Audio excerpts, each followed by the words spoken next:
Hello बच्चों। Class 11th की physics में आज हम सब लोग एक मोस्ट इम्पॉर्टेंट टॉपिक स्टार्ट करने वाले हैं। किस चैप्टर का? पृष्ठ तनाव का। ये सेकंड वीडियो है इस चैप्टर का। फर्स्ट वीडियो नहीं देखा तो उसे जरूर से जरूर देख लीजिएगा, ठीक है क्या कि द्रव के मुक्त पृष्ठ, द्रव हो या साबुन के घोल की बात कर रहा हो, को खींचने में किया गया कार्य। आखिर ये कार्य क्यों करना पड़ता है, ये भी चीज हम सब लोग जानेंगे। तो इसका कुछ खास रीजन है, और वो खास रीजन है क्या, तो यहां से आइए समझते हैं। हमने क्या लिया है, एक बीकर लिया है और इसमें हमने द्रव भर दिया है, ठीक है। द्रव जो आणविक सिद्धांत मॉडल है उसके अनुसार जो है, आणविक सिद्धांत का मतलब द्रव के अंदर जो छोटे छोटे अणु होते हैं उसका कॉन्सेप्ट क्या है। तो कहता ये है वो आणविक सिद्धांत मॉडल ये कहता है कि द्रव के अंदर वाले जो अणु होते हैं ये एक दूसरे पर बल लगाते हैं, आकर्षण बल। अब क्योंकि द्रव अपने अणु के अंदर, अणु पर जो बल लगाता है, द्रव अपने खुद के अंदर अणुओं पर जो बल लगाता है उसे ससंजक बल कहते हैं। तो ये ससंजक बल नीचे ज्यादा होता है। देखिए जैसे इस अणु की बात करेंगे तो इसको हर तरफ से बल लगाया जा रहा है, यानी अगर हम इसे यहां से ऊपर ले जाएंगे तो हमको क्या करना पड़ेगा, कार्य एक्स्ट्रा। भाई इन सभी बलों के विरुद्ध हमको कार्य करना पड़ेगा, और वही कार्य जो है आपकी पृष्ठीय ऊर्जा कहलाती है। और साथ ही साथ ये जो डेरिवेशन है यही होगा क्या कि नीचे वाले अणु ऊपर नहीं जा सकते, लेकिन ऊपर वाले अणुओं को केवल कहाँ खींचा जा रहा है, नीचे, क्योंकि ऊपर तो कोई है नहीं द्रव के अणु। तो ससंजक बल उसको कहाँ खींच रहा है, नीचे की ओर खींच रहा है। क्लियर बात। नीचे की ओर खींचेगा तो ये अणु कहाँ आएंगे, सभी के सभी नीचे आ जाएंगे कि नहीं आ जाएंगे। जब सब लोग नीचे खींच रहे हैं अणु कहाँ आ जाएंगे, अंदर। अंदर आ जाएंगे तो जो एरिया था वो कम पड़ा कि नहीं पड़ा। तो ये एरिया किस कारण कम पड़ा, पृष्ठ तनाव के कारण। ये जो बल लग रहा है, ससंजक और असंजक जो बल होते हैं, यही तो बल होते हैं आपके पृष्ठ तनाव। तो पृष्ठ पर स्थित अणु को नीचे वाले अणु कहाँ खींचते हैं, नीचे की ओर। क्लियर बात। इनको कहाँ जाने की टेंशन होती है, नीचे की ओर। इसी को कहा जाता है सरफेस टेंशन। क्लियर बात। पृष्ठ तनाव ऐसा होता क्यों है, क्योंकि कोई भी चीज तुम ले लो, कोई भी चीज दुनिया में सब लोग स्थायी अवस्था प्राप्त करना चाहते हैं। यानी ये जो द्रव है ये स्थायी अवस्था में आना चाहता है। ये जो पृष्ठ, ये गोले हैं, छोटे छोटे अणु, ये स्थायी अवस्था में आना चाहते हैं। और स्थायी अवस्था में कब आएंगे, जब इनके पास ऊर्जा कम होगी। अब बात समझिए, ये ऊपर आए हैं तो नीचे से ही तो आए होंगे कहीं ना कहीं, कभी ना कभी से। तो इनको एक एक्स्ट्रा कार्य करना पड़ा कि नहीं करना पड़ा। समझ में आ रही बात। एक लाइन समझिए तभी आप लोग जानेंगे। ये बहुत कुछ बताता है, पूरा चैप्टर इसी में है, बस ये समझिए। जब किसी अणु को द्रव के अंदर से पृष्ठीय परत पर लाया जाता है, यानी पृष्ठ पर ऊपर, तो पृष्ठीय परत में नीचे की ओर कार्यरत ससंजक बल के विरुद्ध कार्य किया जाता है। बात समझ में आई। नीचे की ओर पहले से ही कौन लग रहा है, बल।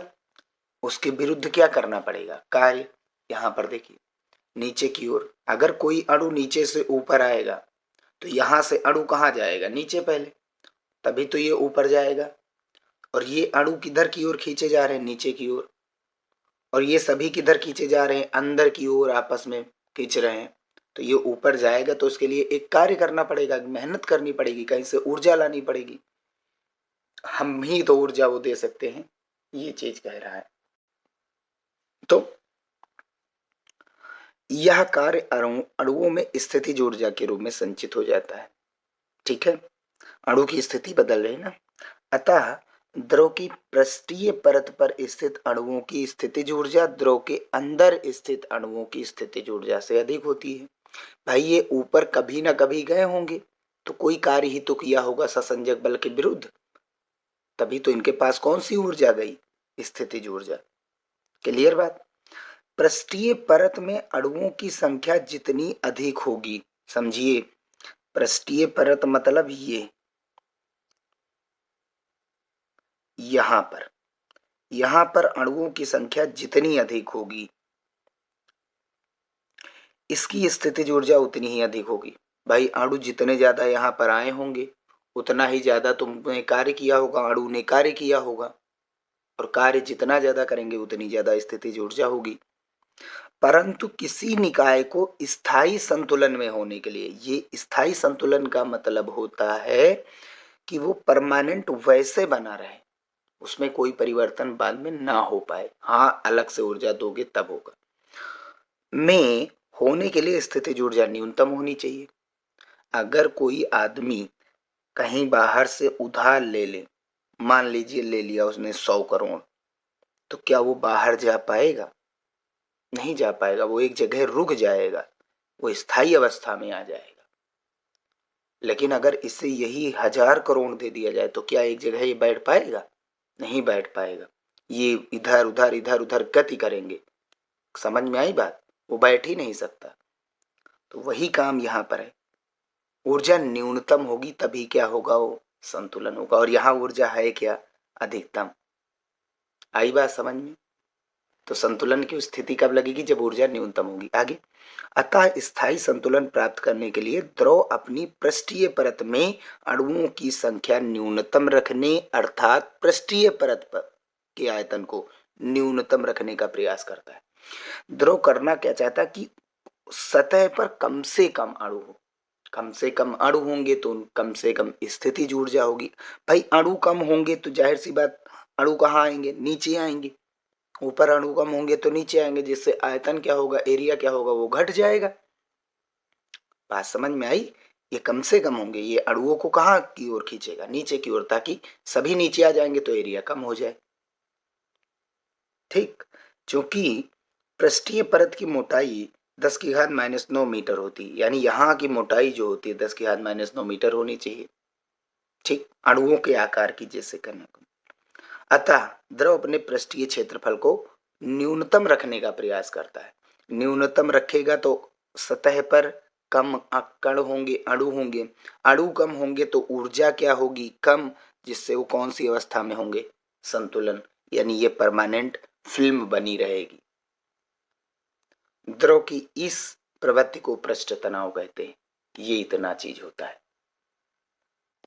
चलिए अब हम आगे बढ़ते हैं। डेरिवेशन हमने क्या किया है, एक फ्रेम लिया है, यू आकार जैसा एक फ्रेम लिया और उसको साबुन के घोल से घोल बनाया, साबुन का घोल, उसमें घोल से बना करके बाहर निकाला तो एक फिल्म बनी। ये क्लियर बात? अब सबको पता है कि यहाँ के अणु पृष्ठ वाले अणुओं को किधर की ओर खींचेंगे, अंदर की ओर खींचेंगे।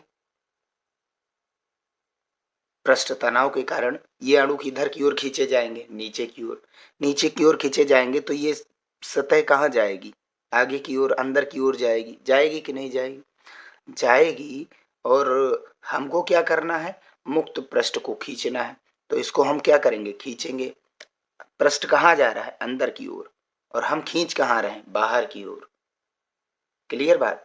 जो बल हम अब संतुलन की स्थिति में क्या होगा, बात समझिए, हम उतना खींचेंगे जितना ये अंदर खींच रहा है। पृष्ठ तनाव इसके एरिया को कम कर रहा है, यानी कि ये जितना अंदर जा रहा है हम उतना ही बल लगाएंगे इसको बाहर रखने के लिए। ज्यादा लगाएंगे तो फिल्म टूट जाएगी। उतने रखना है जितना कि अंदर लग रहा है। ठीक, अंदर कितना बल लग रहा है ये देखिए। तो अंदर बल की अगर हम बात करेंगे तो यहाँ पर बल जो होगा अंदर की ओर वो F, भाई बल कितना लगेगा, F इंटू इसकी लंबाई कितनी है। भाई पृष्ठ तनाव का एक डिफिनेशन हमने पढ़ाया था, F/L का। अब ये साबुन की घोल है, साबुन के घोल में दो पृष्ठ होते हैं भैया, एक देखिए ऊपर और एक नीचे, या ये भी कह दीजिए जो साबुन का घोल होता है वो मोटा होता है द्रव के घोल से, ये चीज याद रखिए। तो टी इंटू ऊपर की एक लेंथ, मोटाई देखिए ऐसे है तो ऊपर भी अंदर वाला जा रहा, नीचे वाला भी अंदर जा रहा, दोनों के दोनों, ऊपर वाला भी अंदर, नीचे वाला भी अंदर। तो कितनी लंबाइयां हो गई? 2 लंबाइयां हो गई, यानी 2l हो जाएगा। अंदर की ओर कितना बल लग रहा? F into 2l। बाहर की ओर भी हम कितना बल लगाएंगे? F T into 2l। हम उतना ही लगाएंगे जितना अंदर लग रहा है, ताकि फिल्म टूटे ना। नहीं टूट सकती है ना, कहाँ ज्यादा लगा सकते हैं? बाहर ज्यादा लगाएंगे फिल्म टूट जाएगी। बाहर क्या लगाएंगे? जितना अंदर लग रहा उतने बाहर लगाएंगे और इसको बाहर ले आएंगे। क्लियर बात? कितनी दूरी तक लाएंगे? डेल्टा एक्स दूरी तक। अगर हम बाहर लाएंगे तो हमको पता है कि अणु अंदर खींच रहे हैं, हम किधर ला रहे हैं? बाहर। बाहर लाएंगे तो कुछ मेहनत करनी पड़ेगी। अरे 4 6 10 लोग इधर खींच रहे हैं, हम अकेले इधर खींचेंगे तो उनके विरुद्ध कार्य करेंगे। कितना? dx विस्थापन। तो डी डेल्टा एक्स विस्थापन या dx विस्थापन में किया गया कार्य। कार्य बराबर क्या होता है? बल गुणा विस्थापन। बल किधर लग रहा है? बाहर। विस्थापन किधर हो रहा है? बाहर। प्लस का आएगा कार्य, F into delta x. Clear बात? अभी हमने बताया था T बराबर F अपान L होता है, तो F बराबर करेंगे तो कितना आ जाएगा? TL आ जाएगा। लेकिन साबुन की फिल्म में 2 पृष्ठ होते हैं, ये चीज याद रखना। हर एक जगह पर साबुन की अगर घोल की बात करेगा तो वहां 2 पृष्ठ रखने पड़ेंगे, लंबाइयां 2 लेनी पड़ेंगी, एक ऊपर वाली और एक नीचे वाली। या कह दीजिए ये मोटा होता है तो लंबाइयां 2 हो जाएंगी। तो क्या हो जाएगा? F F is equals to T into 2l। ठीक है, एक तरीके से और ये F है जो 2l के समानुपाती भी हो जाएगा। समानुपाती भी हो जाएगा ये भी कह सकते हैं। क्यों? क्योंकि जितनी ज्यादा लंबाई होंगी उतनी ज्यादा क्या होगा? हमको कार्य करना पड़ेगा। ठीक, तो F is equals to T into 2l हो जाएगा। लंबाई 2 हो जाएंगी, एक ऊपर वाली और एक नीचे वाली, दोनों LL है। तो यहां से अब सॉल्व करते हैं। ये वैल्यू उठा करके यहां पर रखेंगे इस वाले फार्मूले में। F का मान कितना आया? T into 2l। तो F का मान यहां डालेंगे तो W बराबर T into 2l F into delta X. ठीक है, 2l into delta X delta A, मतलब यहाँ का जो एरिया, बढ़ा वाला एरिया, बढ़ा वाला एरिया ये है कि नहीं? ये पूरा एरिया है, यहाँ तक ले आए हो। और ये प्रारंभ में एरिया था, पूरे वाले एरिया से प्रारंभ वाला निकालोगे तो बढ़ा हुआ आ जाएगा कि नहीं? बढ़े हुए भाग का एरिया कितना है? ये डेल्टा ए हमने नाम दिया। कितना है?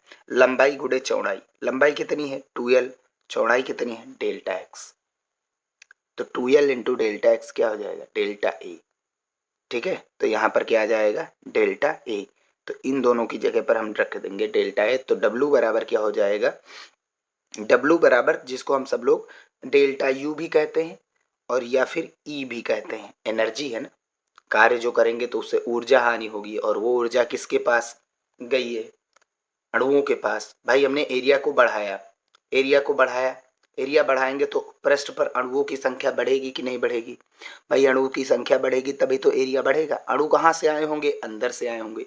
तो अंदर से अणु बाहर पृष्ठ पर हमने लाया तो हमने कार्य किया। यानी जब अणु पृष्ठ पर होते हैं, आते हैं, तो वहां पर स्थितिज ऊर्जा में कार्य जाता है। यानी पृष्ठ पर स्थित अणुओं के पास कौन सी ऊर्जा होती? स्थितिज ऊर्जा, भी हमने पढ़ा है।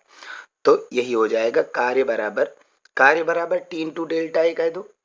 पहला तो ये हो गया फार्मूला, और दूसरा क्या हो गया? डेल्टा यू बराबर भी टी इंटू डेल्टा ए हो जाएगा। यही पृष्ठीय ऊर्जा का भी सूत्र है। अब पृष्ठीय ऊर्जा होती क्या है यहां से देख लीजिए।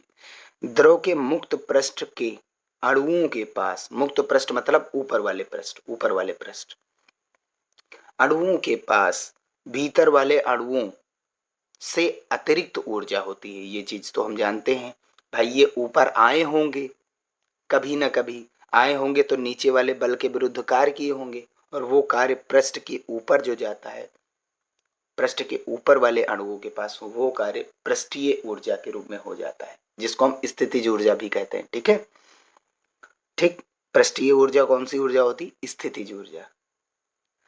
कार्य, द्रव के मुक्त पृष्ठ के अणुओं के पास द्रव के भीतर वाले अणुओं से अतिरिक्त ऊर्जा होती है। इस अतिरिक्त ऊर्जा को द्रव की पृष्ठीय ऊर्जा कहते हैं। डेल्टा यू बराबर टी इंटू डेल्टा ए।